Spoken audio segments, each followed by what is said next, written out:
Então, vamos retomar aqui a sequência da liderança, né? Então, a gente verificou então, que o líder é aquele que trabalha com as pessoas, que gera amor para elas, né? Gera confiança. E o gerente é mais relacionado ao controle das atividades, como executa as atividades que foram planejadas.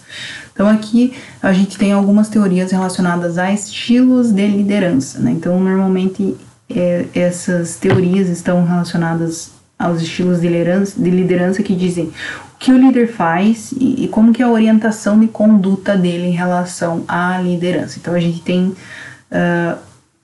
3 estilos básicos aqui de liderança. Claro que você, se procurar na literatura, vão existir mais, mas aqui são os mais básicos que sempre são visualizados. Então, a gente tem a liderança autocrática, democrática e liberal.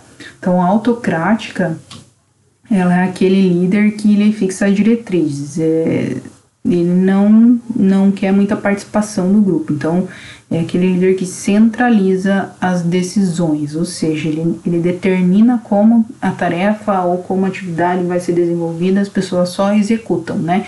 Ele determina como são as técnicas para execução dessas atividades, as pessoas são as pessoas que executam apenas, né? Então, esse líder, a gente diz que é o líder dominador, né?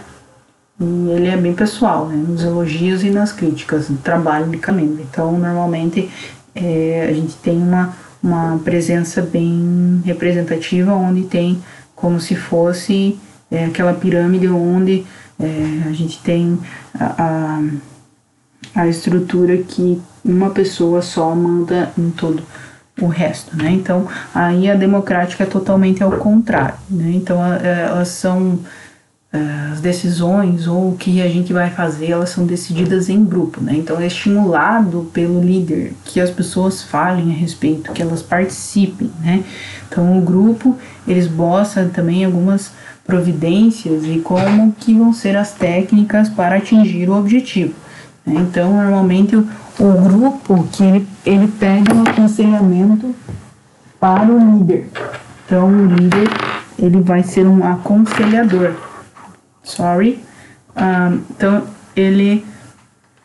o grupo ele solicita aconselhamento mais técnico quando necessário, né? Então esse líder ele normalmente ele sugere para o grupo 2 alternativas, que o grupo escolha como que eles gostariam de fazer as tarefas, e o líder ele é um membro formal do grupo, mas em espírito. Então normalmente ele influencia as pessoas a fazerem as atividades, mas ele não se encarrega muito das tarefas. Ele é objetivo: olha, vocês podem fazer isso aqui, mas vocês decidem como vocês vão fazer. Então quando ele vai falar com as pessoas, né, elogiar, então ele se limita aos fatos, né, para criticar. Então aconteceu alguma coisa específica àquele fato, né, ao contrário do autocrático, que já é mais pessoal, né, características mais pessoais das pessoas. Aqui ele se limita ao fato, não a como são as habilidades, competências de cada pessoa.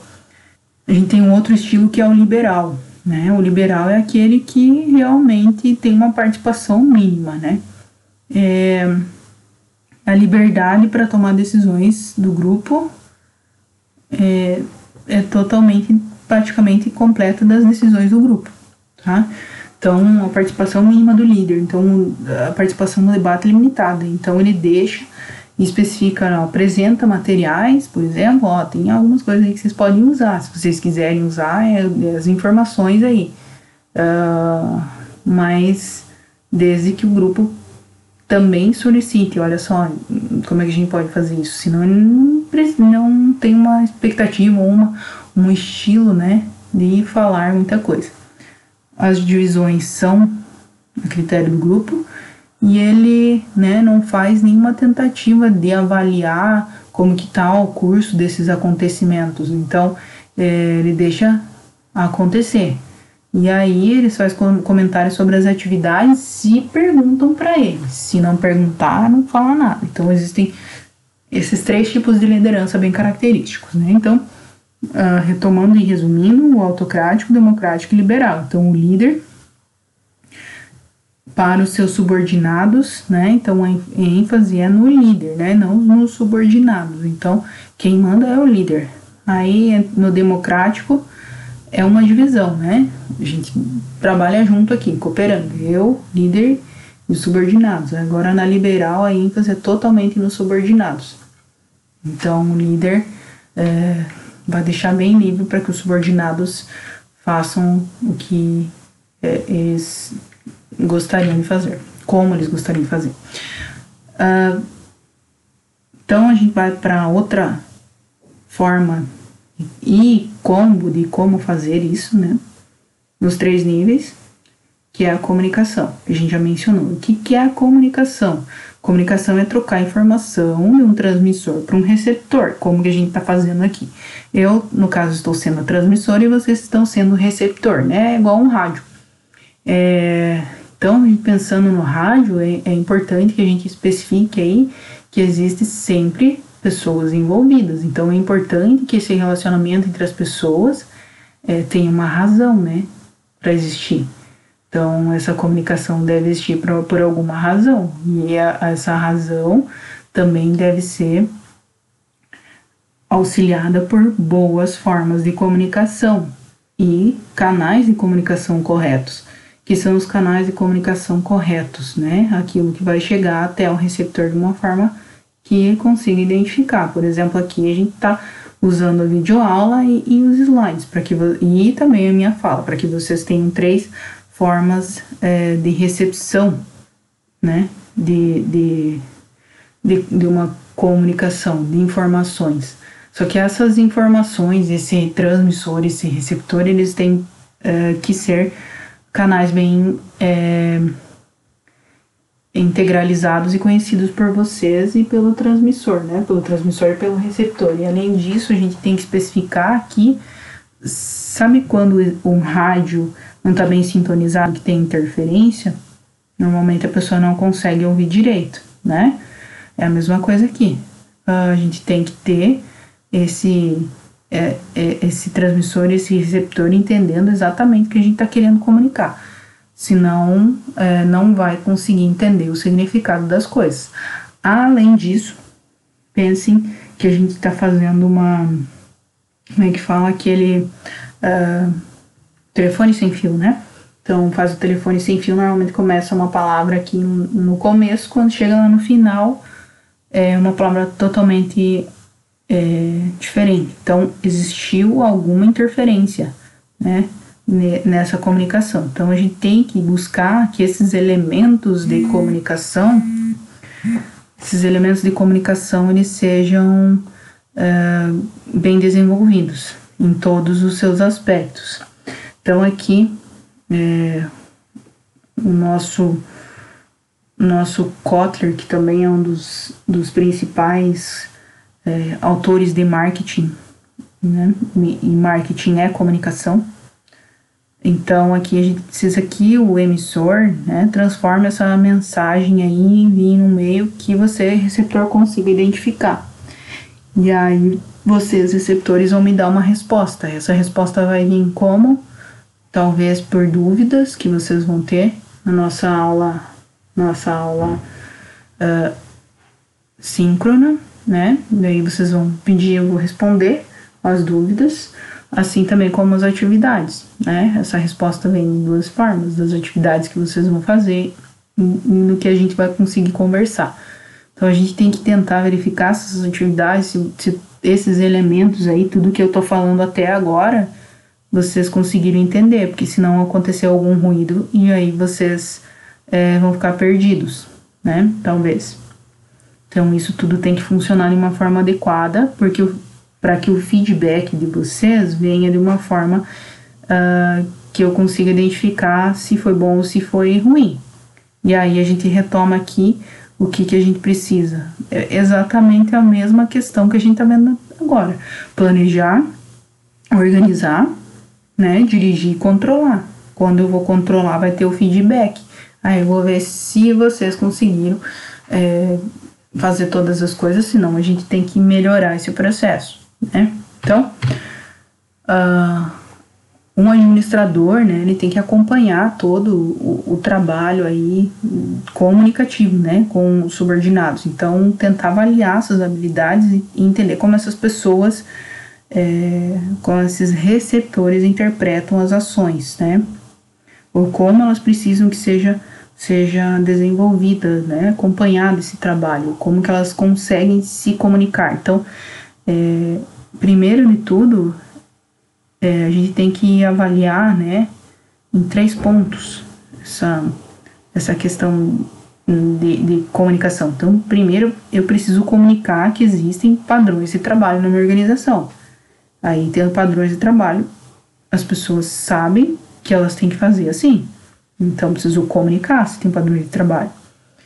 A gente precisa também pensar que tem que existir um entendimento comum. Não adianta nada a empresa dizer que tem responsabilidades ou, enfim, o que a empresa espera do empregado e o empregado está pensando totalmente ao contrário, né? Então, que ele tem outras responsabilidades a serem desempenhadas, que não é aquilo que a empresa pensou que ele tinha que fazer. Então, tem que ter um entendimento comum. É igual eu pedir para a pessoa fazer limpeza na empresa, e aí eu coloco, quando eu faço entrevista, aí eu coloco ela lá como eu coloco ela na produção. Qualquer entendimento, né? Não tem entendimento aí. E aí eu também tenho que pensar que, como organização, eu preciso lembra lá que a gente identificou quais são as habilidades, competências e atitudes que as pessoas precisavam em relação a desenvolver as atividades na parte de organização? Então, aqui a gente volta àquilo. Então, como que eu vou utilizar o máximo as capacidades e habilidades que essas pessoas têm? Eu preciso comunicar e verificar como que eu vou utilizar de maneira mais facilitada essas capacidades e habilidades que as pessoas possuem. Então, aqui essa teoria, né, que a gente tem em relação às relações humanas, essa teoria ela criou um efeito para os gestores de assegurar aqui a participação da base da pirâmide lá, né, os operacionais, tivessem participação na solução dos problemas da empresa. Então, quem está fazendo é quem sabe, né, o que está acontecendo. Então, passa a informação, comunica para o alto escalão como que pode melhorar. Ninguém melhor do que quem está fazendo para saber como é que a gente pode melhorar, né? E aí consegue incentivar com maior confiança esses indivíduos aí nos grupos da empresa. Então, incentivar que as pessoas façam isso. Então, é esse enfoque da teoria das relações humanas que a gente começou a verificar anteriormente. As pessoas começaram a ter uma participação muito grande e serem vistas como diferencial das organizações. Então, conferindo poder a todas as pessoas, né? Então, a incentivar que esses indivíduos fazem a transformação das empresas. Então, a comunicação ela tem 2 propósitos, né? Informar o que é necessário fazer, né? Conduzir as pessoas para que elas compreendam como deve ser feitas essas tarefas, né? E segundo, promover que essas pessoas tenham atitudes necessárias, né? Promovam essa cooperação, né? E a empresa também proporcione motivação para elas, consiga tentar motivar elas comunicando da forma correta, né? Então, tentando abordar a nossa pirâmide, né? Comunicando para que as pessoas consigam entender e consigam ter atitudes que são mais cooperativas e satisfatórias. Então, aqui, as comunicações, né, elas proporcionam uma informação mais necessária para as pessoas. Então, está mais relacionada à habilidade de trabalhar, essa compreensão aí do que é necessário, qual a informação para trabalhar, né? E aí a gente tem uma outra questão, que está mais relacionada à vontade de trabalhar. Então, proporcionam atitudes mais necessárias em relação a motivação, cooperação, satisfação no trabalho. Então, as duas formas de comunicação, tanto informações quanto proporcionar atitudes, né? Fazer com que a pessoa tenha vontade de trabalhar, está tudo relacionado a conduzir uma melhor comunicação, né? E aí as pessoas conseguem trabalhar mais em equipe. A gente tem algumas redes de comunicação que elas são relacionadas à roda, cadeia e rede, que a gente chama. Então podem verificar aqui, ó, que as redes de comunicação em roda elas são mais rápidas, ou seja, eu consigo essa rapidez de fluência aí é rápida, né? Então tem alguém centralizado e essa pessoa consegue conversar com várias outras pessoas, né? Então é como se eu tivesse um líder e ele consegue conversar com as pessoas, um líder democrático, vamos pensar assim. A encadeia ela é mais relacionada a como se fosse realmente uma cadeia. Então eu tenho uma sequência, uma ordem que essa comunicação é feita, né? Então pode verificar que ela é feita de uma forma em cadeia. Então primeiro conversa com o segundo conversa com o terceiro, enfim, assim vai indo. E em rede todo mundo conversa com todo mundo. Então, normalmente a satisfação dessa rede de comunicação é mais alta, mas não adianta a gente dizer que uma rede de comunicação é melhor que a outra, porque isso tudo depende da situação, isso tudo depende de como você quer comunicar, isso tudo depende da organização que você está inserido. Então, a gente pensando nessa questão de canais de comunicação, como eu mencionei anteriormente, existem canais de comunicação que são internos, ou seja, mais relacionados àquilo que é difundido internamente na organização, e esses canais de comunicação eles devem evitar ruídos e deve ser verificado o que é mais específico para a organização e o que é mais benéfico e o que vai funcionar melhor. Então a gente pode ter a intranet, que é a internet dentro da organização. Às vezes um mural funciona bem. A gente tem esses canais de comunicação que podem ser, por exemplo,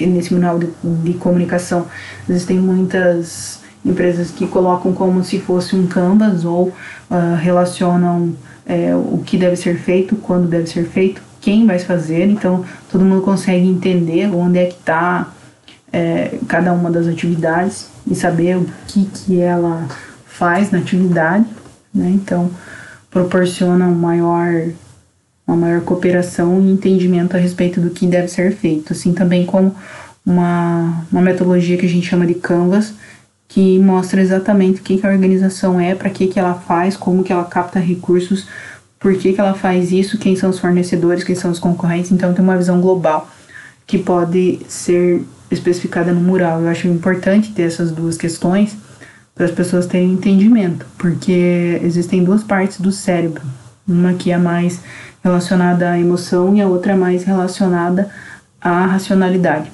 Então, e uma é mais visual e a outra é mais racional. E aí, quando eu junto as duas coisas, a pessoa consegue ter maior capacidade de interpretação e ter mais ideias. Então, colocar no mural e fazer com que a pessoa entenda do processo como um todo faz com que ela desenvolva capacidades maiores em relação ao que ela tem que fazer. Também podem ter canais TV, canal colaborativa, o e-mail funciona muito bem, videoconferência é o que mais está acontecendo no momento, né? As redes sociais também podem ser utilizadas, tanto é que a gente usa muito o WhatsApp, inclusive nós. Aplicativos, né? Então a gente tem um aplicativo que a gente vai usar também, que é o Meet. Pode ter rádio corporativo também, tem uma rádiozinha lá da empresa. Então tem que ver o que funciona melhor para cada organização. E não é que vai ter que usar um só, né? Usa um combo desses canais de comunicação aí, né? Então tentar evitar ruídos é o principal, fazer com que o emissor e o receptor consigam ter a mesma mensagem. A gente tem os externos, né? Existem canais externos que é mais relacionado à publicidade, rádio, outdoor, flyer, site, os aplicativos, né? Facebook, Instagram e diversas outras redes sociais que a gente está vendo atualmente. E aqui eu deixo uma sugestão de filme que quem tiver Netflix pode estar assistindo, Arrival. Então é bem interessante em relação a essa comunicação, né? Então, se tiver oportunidade, assistam. E finalizando a nossa videoaula aqui, né? Então a gente tem que lembrar que as pessoas, elas são baseadas e têm comportamentos baseados no que elas percebem. E como que elas percebem? Né? Diversas formas. Então elas são visuais, auditivas, sinestésicas. Então eu tenho que buscar atingir essa pessoa, tanto interna quanto externa da organização. E por isso eu busco motivar de alguma forma também. Então eu preciso identificar o comportamento do ser humano e usar as técnicas que a gente verificou anteriormente. Quais são as necessidades dela e como que eu consigo enxergar isso nela. Então aqui o comportamento humano é baseado nessas percepções, né? E aí tem que lembrar sempre que as pessoas, elas são diferentes entre si, né? Então não adianta eu falar que eu sou igual a vocês, ou que vocês são igual a mim, que eu tenho pensamento diferente de vocês, vocês têm pensamento diferente de mim. Talvez alguns sejam iguais, outros nem tanto.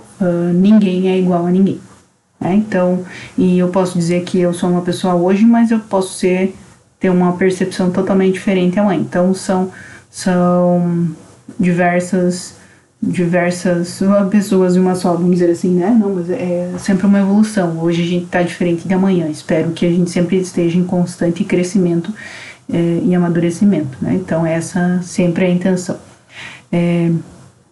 E então a terceira questão é que as pessoas, elas não se comportam por acaso, né? Então normalmente elas são bem envolvidas pelo meio que elas estão inseridas, né? Então a gente tem que também pensar por que ela se comporta de algum motivo, né? Tem que verificar qual é o meio que essas pessoas estão inseridas. E também, né, que existem diferentes formas de influenciar o ser humano, né? Então a gente tem que, como administradora e como gestor organizacional, pensar nessas diferentes formas de influenciar o ser humano. Como a gente viu, existem diferentes formas, diferentes motivações, e essas motivações, elas são constantes, né? Sempre estão se modificando, assim como nós, né? Então as motivações são sempre diferentes hoje do que de amanhã, enfim, assim vai, né? Então, atividade 5. A atividade é a continuação da nossa visualização e diagnóstico da empresa que vocês escolheram, né? Então, vocês vão tentar identificar lá qual que é o estilo de liderança dessa empresa. Existe alguma forma, alguma especificação aí? Parece que pelo desenho organizacional é mais democrático, autocrático, é liberal? Como é que funciona esse negócio? Conseguem ir lá no relatório identificar isso? Se conseguir, ok, escrevam. Se não conseguir, escrevam que não identificaram, né? Pelo menos eu sei que vocês tentaram encontrar. Aí também verificar que benefícios motivacionais essa empresa oferece para os colaboradores. Como é que funciona? Verifica lá, volta lá no slide, verifica o que pode motivar a pessoa. Tem alguma coisa que pode motivar a pessoa que está relacionada no relatório dessa organização? Então escreve lá para mim. Isso vai ter com certeza, tá? Então não tem como não ter isso aí, tá? Então aí outra coisa, como que essa empresa ela se comunica interna e externamente. Então internamente tem reuniões, tem mural, tem foto de alguma coisa, o que ela faz? Verifica como que ela tem rádio, tem Facebook, tem Instagram, tem o que ela tem, né? Externamente, como é que ela tem propagandas, como que ela se comunica com os clientes. Lembrando que os clientes internos também são importantes. Então, como que o nosso primeiro cliente é o nosso empregado, né? Então, se eu não satisfaço o meu empregado, meu cliente interno, como é que eu vou satisfazer o externo, né? Então, como que é essa postura de comunicação da empresa, né? Então, que canais de comunicação ela utiliza, certo? Então, aqui, novamente, nosso infográfico, algumas outras referências, além daquelas que estão relacionadas aqui no infográfico, algumas referências que eu utilizei, lembrando novamente da chave do Moodle, certo? Então, vamos para a próxima aula, que está mais relacionada a controle. Beleza, pessoal? Até mais!